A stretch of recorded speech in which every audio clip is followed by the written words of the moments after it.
Welcome back, ladies and gentlemen. I just want to applaud Homer Murbara for that DuckTales song. That was pretty fantastic. Joining me on stage is Andreas Oyerfors, Senior Gameplay Designer for Wolfenstein: The New Order. Andreas, welcome to the show. Thank you very much. It's exciting to see you. You and I first met in Sweden when I went to visit Machine Games and check out for the announcement of Wolfenstein: The New Order. That was a couple months ago now, and you guys, your game is known to the world. You're showing it off here at E3. How's it going so far for you? It's a lot of fun to get to show the game. You know, we worked on it for a few years, and now finally we get to talk about it, and we're having so much fun just showing it off, and people seem to like it really well. So, excellent. Now, Wolfenstein: The New Order, a new adventure for series protagonist BJ Blazkowicz. He has been out of commission for a little bit. For folks who don't know what the New Order's setting is like, give us a little spiel. So the Wolfenstein: The New Order is what we call a story-driven first-person action-adventure. And it's set in the 1960s in an alternate history setting where the Nazis won World War II. There's not Nazis in the 1960s. Oh, yes, there is. Yes. Yeah, there are. So they formed a global Nazi empire at this point. But all during this time, BJ has been in a coma. So 14 years later, now during the 1960s, he wakes up and he realizes that everything he knew is gone. You know, the war that he was a soldier in is lost. His country is lost. The entire world is lost. Democracy is dead. And as we see this little area here, this is actually set in London. If you folks look closely, you'll be able to see Big Ben looming off to the side. But this is what happens when, you know, the Nazis have spread.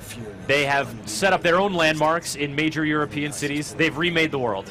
They remade the world. They've leveled parts of London and just erected their own monstrous architecture, which they do. They have their own sense of architecture. And so BJ is, in this scene, he is infiltrating, basically. So BJ is together with an ally infiltrating a Nazi research facility to steal some stealth helicopters, new stealth helicopters. We have what we call a retro sci-fi theme to it, like the 1960s version of what the future technology would be like. And that, you know, I think one of the things that fascinates me about the game is the creativity that allows you guys, and the creativity you're bringing to that setting. Because, you know, by creating this alternate history, you can sort of reference the way things were, but take it in your own your own direction. Yeah, it's a complete you know, endless pool of things for us to take, come up with real cool things for this setting from. We have, you know, a lot of, you know, the weaponry and the enemies all come out of the retro sci-fi idea. So yeah. So we're going to get a look at actually a very abrupt look at one of the retro sci-fi enemies that you'll face here in Wolfenstein: The New Order. There he is. A horrible dog mech monster. Would that be an accurate term? Pretty much. We call him the Panzerhund. Panzerhund. Yeah. It's not a guy you want to fight with just that pistol he has, so you want to back off and find a different route there. So what we're going to see here is one of our early weapons. It's a laser cutter. You can use it to cut through certain types of metal surfaces.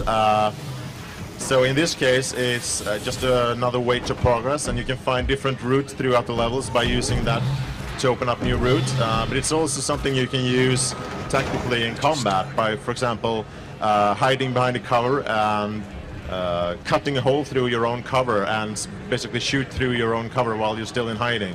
So this isn't a tool that's, I've reached the you know, the choke point. I have to use this tool to progress. There's moments like that, but there's also moments that you can find shortcuts. You can use it tactically, and so I think that makes it a lot more interesting as a weapon in your arsenal. Does that sort of philosophy of, you know, different uses and effectiveness for the different guns, is that something you guys carry out throughout the game?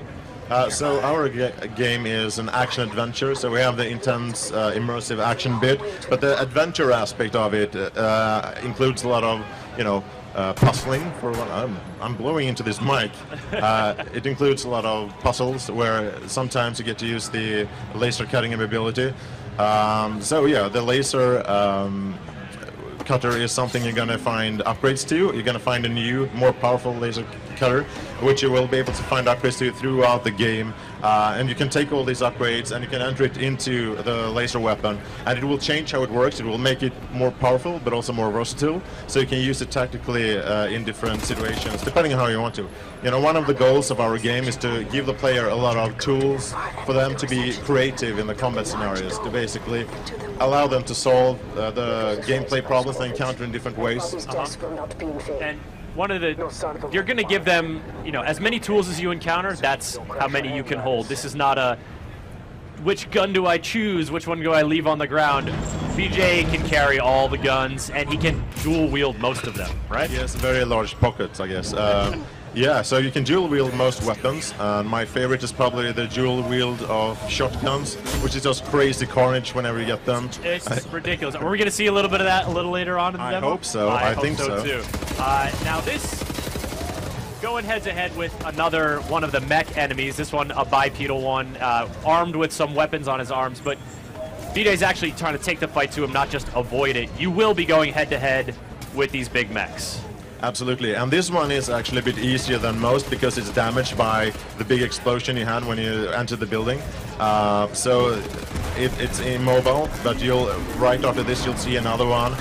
They're very, very difficult to take down, and that's one of the things we like about the game. We want it to be a real challenge for people. This is not an easy game. Of course, we have the 5 difficulty levels of the original Wolfenstein 3D, like everything from Daddy Can I Play to I Am Death Incarnate. So you can tone it down or tone it up if you want to, but like the default normal setting of the game, it's going to be a challenging experience. It's quite challenging, and I remember a few weeks ago, some folks came down, you guys were showing it off, and I talked to people who had played the demo then, and they said, like, yeah, it's really cool. It's really hard. Some small percentage of people were actually able to beat it. I think it's that difficulty that I think it's something you guys have worked a lot on calibrating, and it helps make it engaging, helps make it something, it's demanding, you know, and so you have to step up your game. It's difficult, but it's always fair. You're never really cheated. It's always your fault if you die. So it's a fair but very difficult game. You got reckless. Yeah. Now, we're in sort of a more open combat arena here. It's an entrance hallway in a museum. I have played this demo before, folks. That's why I'm not just making this stuff up. That's where I get my info from. But we've seen throughout this BJ taking cover. It's not a snap into cover kind of situation.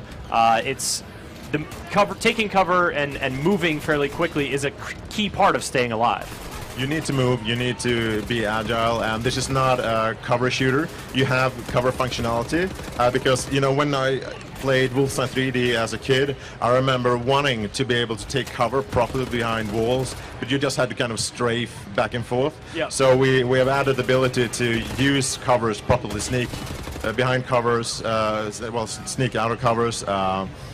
So we use like a lean as well. Yeah, that's what I mean. We have a lean in and out of cover, and you can actually lean below things as well and shoot under tables and stuff like that. Nice. We use it also on, like, we have the laser turret there, which you can mount, and when you do that, you can actually take cover beneath and under it as well, so you can actually be protected while using it. Yeah, you don't have to just stand very upright at the turret. You can duck. You can move your head around. It makes sense.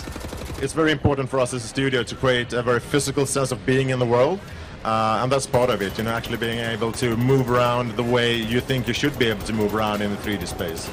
Speaking of the physicality of the world, we're seeing some of this destructibility here. We mentioned earlier, you know, cutting a hole in cover to shoot through. To what extent is destructibility a factor and a tactical asset in Wolfenstein: The New Order? And we love that aspect of the game, and we try to put it in as much as possible where it makes sense. I think the first reason we want to do it is because it feels awesome. So this room is just going to be completely destroyed by the end of this combat encounter, but it's also a tactical thing. You can use it to take out the covers of your enemies, and they also will be able to take out the covers you're behind. So you need to be mobile, you need to move, you need to pick up health packs and stuff, and just continue moving. Health packs, let's talk about it real quick. Is there regenerating health in Wolfenstein? Okay, so this is a longer story. So what we're trying to do is we're trying to combine the best of old school game mechanics for shooters with modern day school shooters. So there were certain things that were left behind, certain design principles that were left behind earlier that probably shouldn't have been left behind. So we bring those back and we marry them to current gen design sensibilities. So our health system is a good example of that. We have the old school 100 health, 100 shield, and that means that every fight will matter. You know, you always need to take care of your health. It's a resource you need to watch. So you can never just screw up a fight and just barely survive and just continue doing that throughout the game. Each fight matters, even the small ones.